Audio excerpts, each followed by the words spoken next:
रिया को पुरानी चीजों का बहुत शौक था। एक दिन उन्हें शहर के बाहर एक बहुत पुरानी हवेली बेहद कम कीमत में खरीदने का मौका मिला।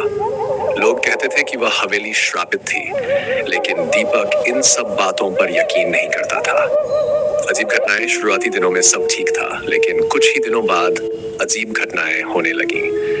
आधी रात को रिया को महसूस हुआ कि कोई उसके कमरे में खड़ा है।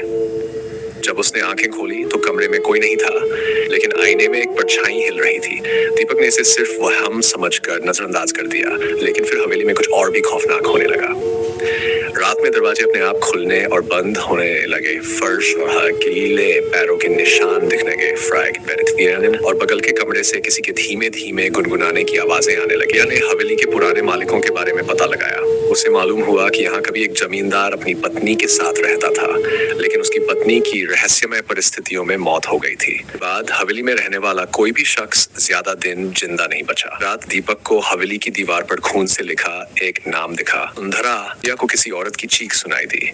उन्होंने आवाज की दिशा में जाकर देखा तो हवेली के तहखाने में एक बंद कमरा मिला।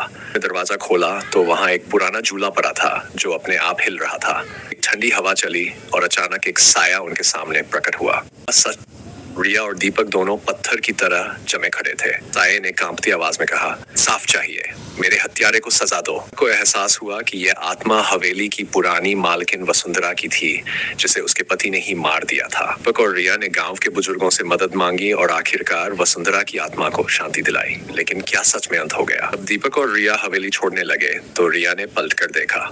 हवेली की बालकनी में वही परछाई खड़ी मुस्कुरा रही थी। अचानक दीपक का फोन बजा।